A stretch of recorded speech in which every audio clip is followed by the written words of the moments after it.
কি ভাবছো, 2 piece chicken দিয়ে দিদি কি রান্না করতে চলেছে?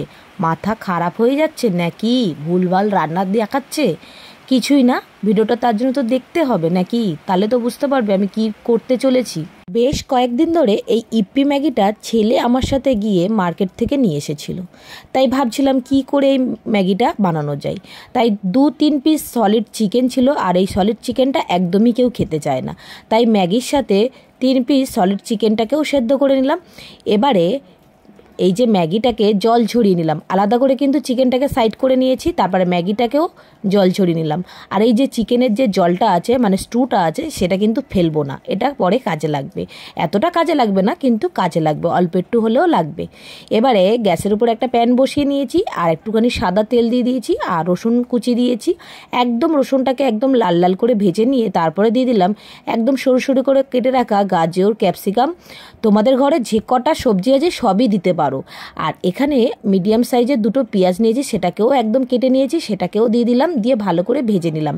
আর একটু স্বাদ মতো লবণ দিয়ে দিলাম, আর লবণটা অবশ্যই একটু কম দেবে। এবারে এইদিকে যে সলিড চিকেনগুলো ছিল সেটা প্লেটের মধ্যে নিয়ে কাঁটা চামচ দিয়ে এইভাবে কেটে নিয়েছি।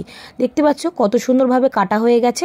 এবারে গ্যাসের উপরে যে সবজিগুলো ভাজতে দিয়েছিলাম সেই চিকেনের স্টুটা এর মধ্যে ঢেলে দিলাম। যেহেতু এখন গাজর অনেকটাই শক্ত থাকে, তাই একটুখানি জল দিয়ে সবজিগুলো সেদ্ধ করে নেবো। এবার যে চিকেনটাকে আমি কেটে রেখেছিলাম সেই চিকেনটাকেও দিয়ে ভালো করে একটু ফ্রাই করে নেবো। এবার টমেটো কেচাপ দিয়ে দিলাম, আর এখানে চিলি সস দিয়ে দিলাম। এবারে আবারও একটুখানি সয়া সস দিলাম। ওই যে বললাম না যে একটু কম করে লবণটা দিতে, সয়া সসে এমনিতে নিয়ে লবণ থাকে। আর একটু ভিনিগার 2 চামচ দিয়ে দিলাম, দিয়ে আবারও ভালো করে একটুখানি ভেজে নিলাম। আর কাঁচা লঙ্কা দিয়ে দিলাম। তোমরা যদি কাঁচা লঙ্কা না খেতে চাও তাহলে এখানে গোলমরিচ অ্যাড করতে পারো যদি বাচ্চা খেয়ে থাকে। আর যদি বড়রা খায় তাহলে তো আর কোনো কথাই নেই, 2 রকমই লঙ্কা, কাঁচা লঙ্কা এবং গোলমরিচও দিতে পারো। আমি এখানে শুধু কাঁচা লঙ্কাই দিয়েছি, গোলমরিচ দিলাম না।